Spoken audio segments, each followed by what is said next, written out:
নবম শ্রেণীতে পড়ুয়া আমার বড় বোনকে খালাতো ভাইয়ের সাথে একা বাসায় রেখে 15 দিনের জন্য বাবা মা ভারত বেড়াতে যায় শপিং করতে। কলকাতা, কাশ্মীর, দার্জিলিং, আগ্রা সহ অনেক জায়গায় ঘোরাঘুরিও করেছিল 15 দিনে, সাথে শপিংও করেছিল অনেক। চতুর্থ শ্রেণীতে পড়ুয়া আমাকেও বাবা মার সাথে করে নিয়ে যায় ভারতে। বড় আপাও যাওয়ার জন্য অনেক বায়না ধরেছিল, মায়ের পায়ে পর্যন্ত ধরেছিল তাকেও সাথে নেয়ার জন্য। কিন্তু বড় আপা যে ছিল ভীষণ মেধাবী, তাই মা বলেছিল 1-5 দিনে লেখাপড়ার অনেক ক্ষতি হয়ে যাবে।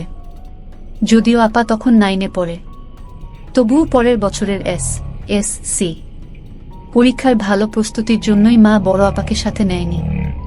মায়ের ইচ্ছে ছিল বড় আপা এত ভালো করে লেখাপড়া করবে যে ভবিষ্যতে মেডিকেলে চান্স পেয়ে ডাক্তার হতে পারে। সেদিন ভারত বেড়াতে যাবার জন্য বড় আপার সে কি কান্না! যাওয়ার সময় আপার কান্না দেখে আমারও কান্না চলে এসেছিল। মা বলেছিল, বড় বোনের জন্য মায়া দেখাতে গেলে তোকেও রেখে যাব। আমার চাকরিজীবী মা একটু বেশি কঠোর ছিল। সেবার ভারতে অনেক মজা হয়েছিল, বিশেষ করে বাবা মা অনেক আনন্দ করেছিল। কিন্তু কে জানতো এই আনন্দই তাদের জীবনে সবচেয়ে বড় দুঃখ এনে দেবে। আমিও কিন্তু কম আনন্দ করিনি। তাজমহল দেখতে গিয়ে ভেবেছিলাম সম্রাট শাহজাহানের মতো একজন স্বামী আমার চাই। আর যদি তা না পাই তবে বিয়ের পরে যে কোনোভাবে স্বামীকে বুদ্ধি দিয়ে তাজমহলটা কিনে ফেলব। কিন্তু কখনো কখনো স্বামীর পরিচয় নিয়েও যে মানুষ প্রতারণা করে এটা আমার জানা ছিল না। আর জানা ছিল না মিছেমিছি স্বামীর অধিকার নিয়ে কেউ সামনে আসতে পারে এটাও। আমার নাম নিপা। বর্তমানে আমি একজন চিকিৎসক। আমরা 2 বোন। আমার বড় বোনের নাম রূপা। আমার মা একজন স্কুল শিক্ষিকা আর বাবা ব্যবসায়ী ছিল। আমাদের 2 বোনের মধ্যে আমার বড় আপা একটু বেশি মেধাবী ছিল।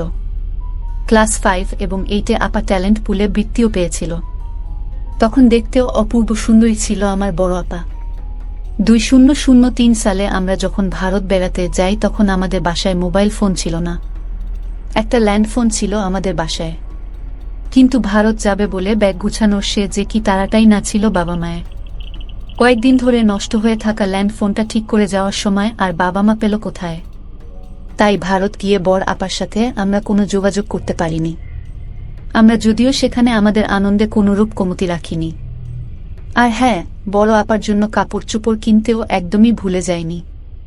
একজনের পরিচয় দিতে তো ভুলেই গিয়েছি। উনি হচ্ছেন আমার খালাতো ভাই শিহাব মাহমুদ, যাকে আমার বাবা মা বড় আপার সাথে একা বাসায় রেখে গিয়েছিলেন। উনি তখন অনার্স 3য় বর্ষের ছাত্র ছিলেন। এমন ভালো ছেলে দুনিয়াতে আর একটাও ছিল না। যদিও সেটা আমার মাখালাদের চোখে, আমাদের চোখে ছিল না।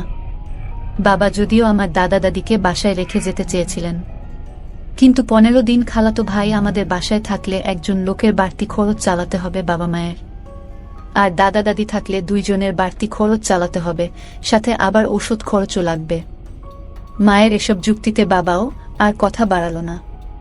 15 দিন ছুটি কাটিয়ে যেদিন বাড়ি ফিরে এলাম সেদিন বাড়িতে ঢোকামাত্রই আমার খালাতো ভাই শিহাব সাহেব তার ব্যাগ নিয়ে আমাদের বাড়ি থেকে বের হয়ে যায়। এমনভাবে রেডি হয়েছিলেন উনি যেন আমরা ঘরে ঢুকলেই উনি বের হয়ে যেতে পারেন। ভারত থেকে উনার জন্য মা গিফট, চকলেট, শার্ট কিনে এনেছিলেন। খালাখালুর জন্য কাপড় চোপড় কিনেছিলেন মা।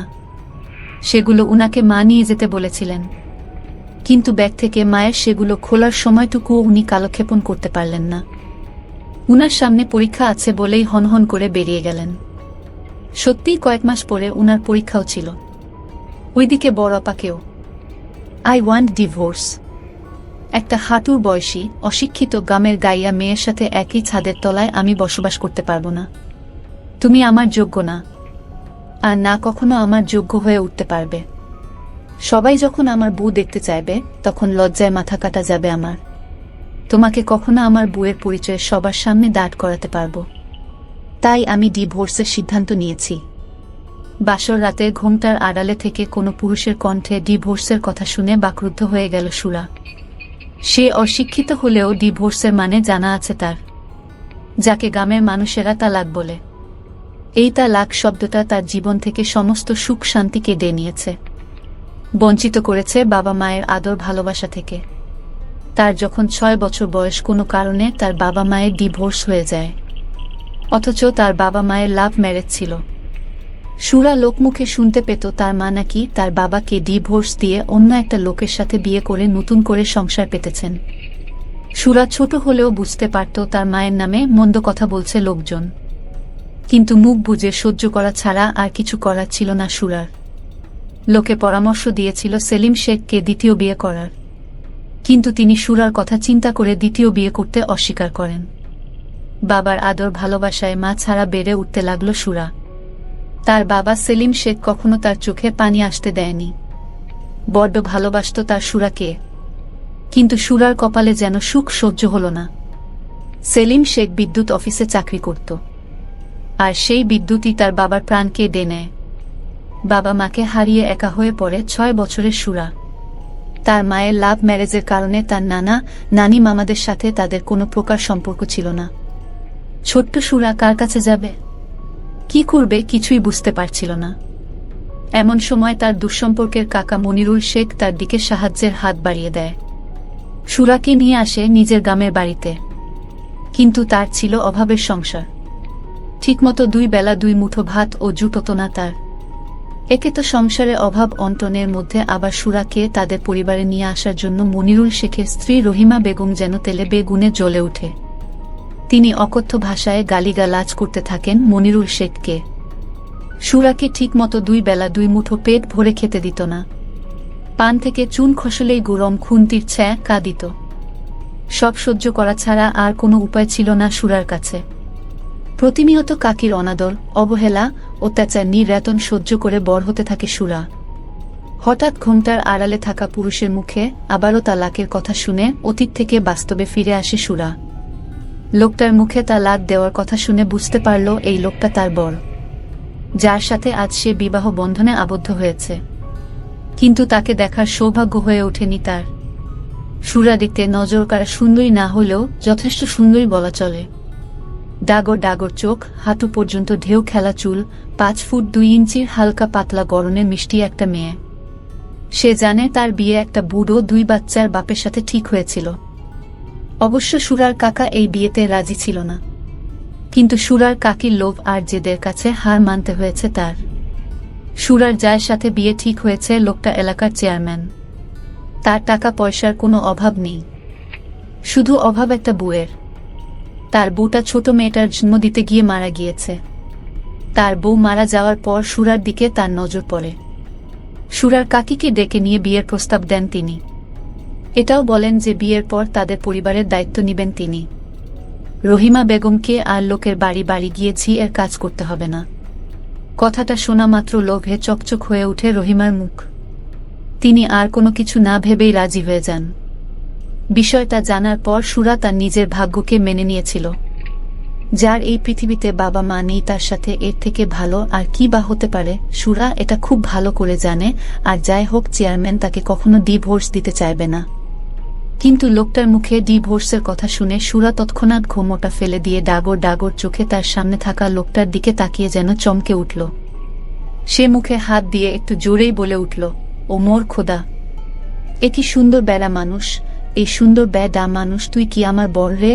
আমি তো ভাবছিলাম আমার হয়তো কোনো বুড়ো ভুঁড়িওয়ালা লোকের সাথে বিয়ে হয়েছে, কিন্তু এখন তো দেখছি তুই অনেক সুন্দর রে, এককালে সিনেমার নায়কের মতো। সুরার মুখে তুই তোকারি শুনে রেগে আগুন হয়ে গেল সাফায়াত দেওয়ান। সে কখনো ভাবেনি একটা হাঁটুর বয়সী মেয়ে তার সাথে এইভাবে তুই তুকারি করে কথা বলবে। সাফায়াত দেওয়ান রেগে গর্জন তুলে বলল, হাউ ডেয়ার ইউ! তোমার সাহস হয় কি করে আমার সাথে তুই তুকারি করার? তুমি জানো আমি কে? মনে হচ্ছে তুই আমার বর। কিসের বর? হ্যাঁ, কিসের বর? আমি তোমার বর নই। আমি মানি না এই বিয়ে। খুব শীঘ্রই আমি তোমাকে ডিভোর্স দিয়ে দিব। আবারও ডিভোর্সের কথা শুনে চোখ জ্বলে উঠল সুরার। সুরা বিছানা থেকে নেমে সাফায়াতের দিকে তেড়ে এসে বলল, ডিভোর্স যখন দিবি তখন বিয়ে করছিস কেন আমারে? বিয়ে করার আগে মনে ছিল না তোর? আমি কি তোর পায়ে ধরে কইছিলাম যে আমারে বিয়ে করো? কইনি তো এমন কথা, তাই না? তাহলে আর একবার যদি ডিভোর্সের কথা বলিস তোর মুখ আমি ছিঁড়ে দেব। এই আমি বলে রাখলাম। তুই সুরাকে চিনিস না। সুরা কি জিনিস? তোমার মতো বেয়াদব মেয়েকে চেনার কোনো ইচ্ছাও নেই আমার। সাফায়াতের কথা শুনে সুরা তৎক্ষণাৎ তার শাড়ির আঁচলের নিচে থেকে একটা ছুরি বের করে সাফায়াতের দিকে এগিয়ে যেতেই সাফায়াত বলল, আরে আরে কি করছোটা কি? হা হা হা, সুন্দর বেডা মানুষ বুঝি ভয় পাইছে? এটা তোর জন্য না রে, এটা সাথে রাখছি ওই বুড়োর জন্য, যার সাথে আমার বিয়ে ঠিক হয়েছিল। ভাবছিলাম বাসর রাতে বেডার বিয়ে করার শখ মিটিয়ে দেব, কিন্তু তোর জন্য আমার সেই ইচ্ছাটা পূরণ হলো না। তোমাকে তো ভেবেছিলাম তুমি হয়তো গ্রামের মেয়ে, সহজ সরল হবে, কিন্তু না, আমি ভুল ছিলাম। তুমি একটা বিচ্ছুর থেকে ও ভয়ঙ্কর ফালতু একটা মেয়ে। আর একটা কথা যদি তোমার ওই মুখ দিয়ে বের করো, তাহলে কিন্তু তোমার খাবার খাওয়ার জন্য নকল দাঁতের ব্যবহার করা লাগবে। আমি গ্রামের মেয়ে হতে পারি, কিন্তু অবলা নারী না। তুই আমাকে অত্যাচার নির্যাতন করবি, আর আমি বসে বসে কি তোর সুন্দর চেহারা ধুয়ে পানি খাবো রে? আমি সোজা পুলিশের কাছে চলে যাব, তোর নামে মামলা দেব। তখন বুঝতে পারবি কত গোবরে কত গন্ধ। লাইক সিরিয়াসলি, তুমি আমাকে পুলিশের ভয় দেখাচ্ছ? এই সাফায়াত দেওয়ান কে, যে কিনা নিজেই একজন পুলিশ অফিসার? পুলিশ অফিসার কথাটা যেন সুরা ঠিক হজম করতে পারল না। ততক্ষণাৎ সুরা জ্ঞান হারিয়ে সাফায়াতের বুকে ঢলে পড়ল।